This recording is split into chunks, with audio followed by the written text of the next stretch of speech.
स्वागत है आपका बिहार अलाइव में। कहेंगे भी सुनेंगे भी। और आप लोगों का दर्शन हो रहा है, आप सब लोगों का अभिनंदन करते हैं। आज सुबह वोटिंग कर रहे हैं क्या? मोदी जी हैं, उनको पीएम बना रहे हैं आप लोग, लेकिन विपक्षी नेता अभी से ही तैयारी कर रहे हैं, बैठके कर रहे हैं कि मोदी पीएम ना बने। देखिए, आज तो वोट का अंतिम दिन है। वोट हो जाएगा 23 तारीख को, जो गिनती होगी वो हो जाएगा, रिजल्ट 23 को आ जाएगा। तो 23 को जब रिजल्ट आएगा उसके बाद ही ना कोई बात करना चाहिए। आपको क्या लग रहा है कि बार से ज्यादा सीट आएगा उनको? ये तो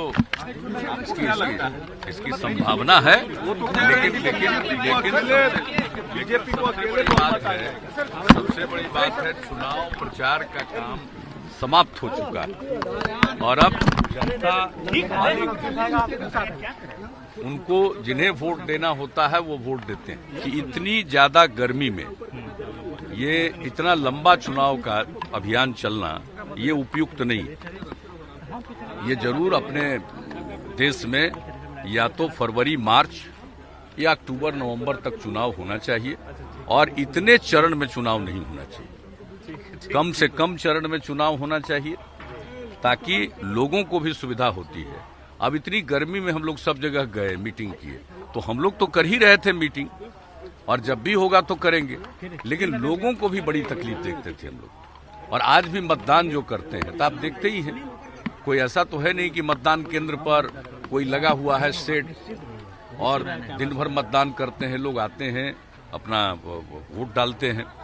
तो कुल मिलाकर के इस पर एक सहमति बननी चाहिए और ऐसी एक संवैधानिक व्यवस्था होनी चाहिए कि जब भी चुनाव हो अपने देश में, इसी 2 समय में चुनाव के बारे में उसका समय निर्धारित करना चाहिए।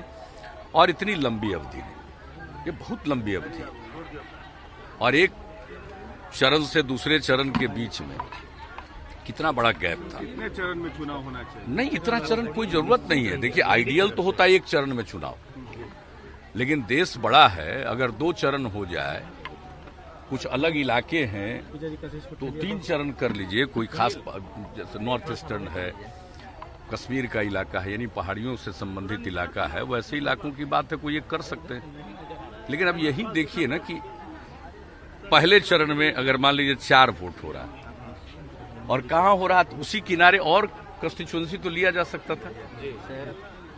जो सोच रहे थे जिस आधार पर पहले चरण में, तो उस चरण में तो आगे और बगल अगल यानी पूरब और पश्चिम, नहीं, हम इसको मिसमैनेजमेंट तो नहीं कहेंगे, हमारा किसी पर कोई ये कहना मुझको उचित नहीं लगता है।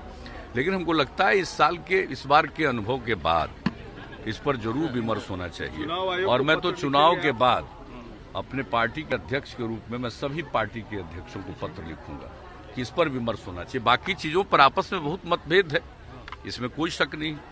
जिस तरह का जुबानी जंग चलता है, हम तो खैर उस तरह से जुबान चलाने वाले व्यक्ति हम हैं नहीं, लेकिन जुबानी जंग जिस तरह से चलता है, जिस तरह की बातें की जाती है, वो अपनी जगह पर है। लोगों को क्या एक दूसरे के प्रति राय है वो एक अलग बात है, लेकिन एक ऐसी राय है कि पूरे देश के हित में, और यह चूंकि संवैधानिक व्यवस्था है, सभी लोग अगर एक मत हो जाए तो मैं समझता हूं कि बहुत अच्छा होगा। और एक मत होने के बाद अकॉर्डिंगली, इसी के अनुरूप जो भी संविधान में व्यवस्था करनी होगी की जा सकती है। इस बार क्या मुद्दा? और मुझे ये नहीं लगता कि एक पॉलिटिकल पार्टी या पॉलिटिकल पार्टी के एक्टिविस्ट या जिनको कैंपेन करना है उनके लिए बात है हर मतदाता के लिए, आम लोगों के लिए।